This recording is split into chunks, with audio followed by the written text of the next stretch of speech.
Hello. Welcome back to my YouTube channel. My name is Nadia. I'm a Vedic astrologer and psychic medium.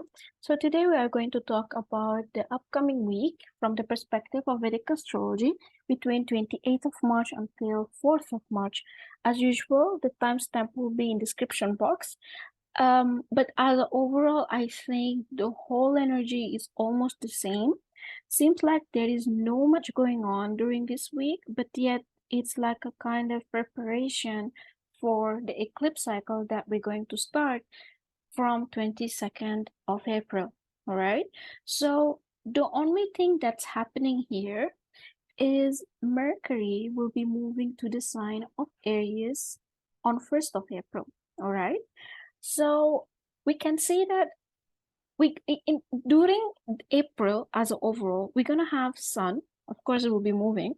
Sun, Venus, Mercury, and Rahu. All right, 4 of them will be in the sign of Aries. So let us get back to the initial energy of what is Aries.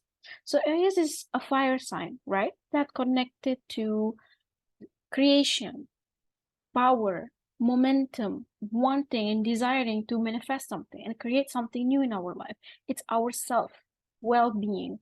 When we say I am is Aries, all right, which is AKA your ascendant. Aries naturally connected to the ascendant, the way how we present ourselves, the way how we show ourselves to others, all right?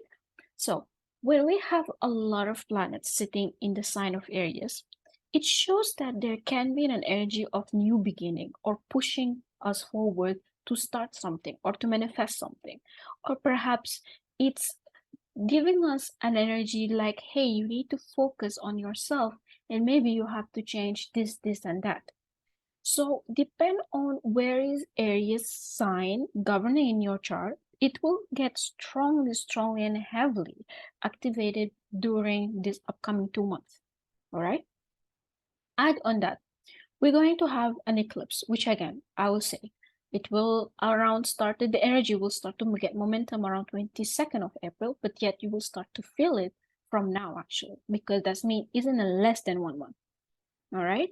So when we have an eclipse, and please be mindful that will be the last eclipse in Aries and Libra axis. That means there will be a closure, okay, in these two signs or these two axes.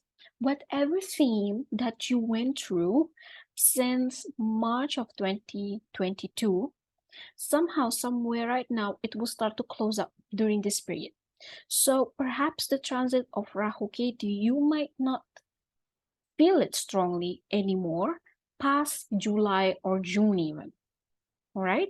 So I usually give like 1 month before, 1 month after the eclipse. That's mean if the last eclipse we're going to have is on beginning of May, I believe it will be like 4th or 5th of May. So that's mean give it 1 month, or let's say for example maximum 2 months. That means July will be the last period where you will feel the intensity of Rahu Ketu sitting in the polarity of Aries and Libra. That means there will be a closure. Whatever theme is, either it's relationship, partnership, the way how you see yourself, the way how you expressing yourself, your career, whatever it is, it will start to close up during that time and giving you the conclusion and result of what you have done and what you cultivate during this whole 1 year. Here we go. That's the result, or that's the outcome of it. Okay, so this is pretty significant and kind of critical period. If let's say for example you actually have a planet sitting in Aries, let's say for example your moon, your ascendant. Okay, let us talk about this. If you have actually your moon or your ascendant moon, and right now we're having like cluster, bunch of planets are sitting in your moon or sitting in your ascendant, you will start to feel heavy during this period, especially on April. Now you will start to sense and feel like, okay, I have been stagnant in this aspect or that aspect. Now I need to accelerate, or I need to take an action, or I need to take a momentum out of it. If you feel like there are aspects that you want to do, but you're unable to do it, somehow right now you will have that gut, you will have that power and willingness to go ahead and get it. It can be good and bad way at the same time. It can be good because we will have that courage inside of us to take an action. It can be bad because it will be heavily lingering on our mind, heavily lingering in our soul, and we feel pressured to take whatever that action that we're supposed to take. Okay, so it's, again, it's not like in the bad way. I think if you know how you can control yourself, you know how you control your emotion, mental and emotional state, then that means it will be fine. But if you are someone who struggle actually to acknowledge your own desire, to acknowledge your own self, your mental well-being, and what so on, if you are unable to recognize that, then will be like a trigger warning for you. Okay, in fact, this whole next 2 months will be a trigger warning for all of us. But mainly people have strong Aries sign. Okay, so this is one point. A second point, we will talk about that Mercury actually is moving to the sign of Aries, which means the momentum from now, again, you will start to feel it. Note that Mercury will be moving retrograde also around the end of April, that's mean 22nd. Before 1 week of Mercury retrograde, you will already feel that Mercury shadow energy, right? Of course, not right now, but perhaps 1 week after we get into April, you will start to feel the Mercury is giving us that energy like, okay, there is a strong need to get some correction, rectification, redo, and replan things. All right. Mercury is about our communication, intellectual skill, and the way how we analyze the information that we have right now and how we can get the outcome from it in the positive way, right? Or in the way how we want it to be.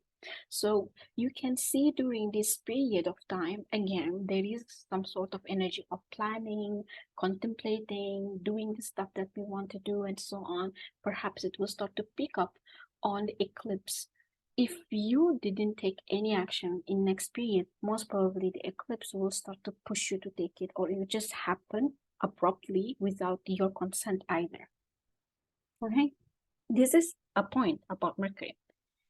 To think also that we have Mercury, of course, is ruling the the third house and sixth house, yes.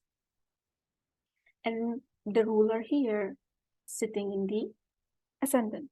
And then we have Venus, the lord of the seventh, is sitting in the ascendant for the eclipse. Sun, of course, will be joining around 22nd or something, again before the eclipse, all right, to the sign of Aries. So you can see like how heavily will be on our head and how heavily will be like there is an urgency to do something. If you are unable to do it, most probably divine intervention will happen during this time and just abrupt the things, either in a good way or bad way. In both cases, you will already feel it, you will already sense it. In fact, you will start to sense it by the beginning of this month, what's going to happen. All right. So the theme of the upcoming month, I would say, or upcoming week, we can say that this is a preparation for significant change because we are wrapping up this Rahu Ketu energy in Aries and Libra during this period. We are wrapping it up.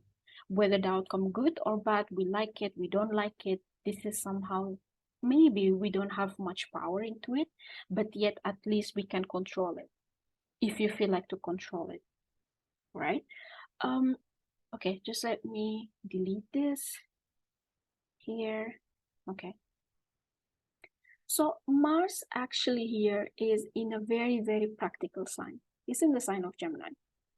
That's mean whatever action or decision that we're going to take right now, it comes from mental and logical perspective more than emotional perspective.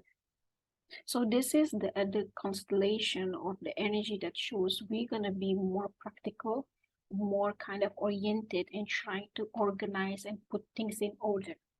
You're not gonna be from the energy of feeling sorrow, feeling heaviness, or feeling emotional, or trying to get a revenge of something. No, this is all like planned logically, mentally, seeing the outcome and the input out of it, and we see what's gonna happen, right? So again, like there's not much going on during this week, But Mercury moving to Aries, it will put all of us into the energy of let's start to plan of what we want to change or what we want to have in life, right? Whether you take an action or not, whether you were thinking about it or not right now, somehow, some way, something will happen and abruptly things will start to change unexpectedly by between the end of April and beginning of May, right? So I think that's it for this week.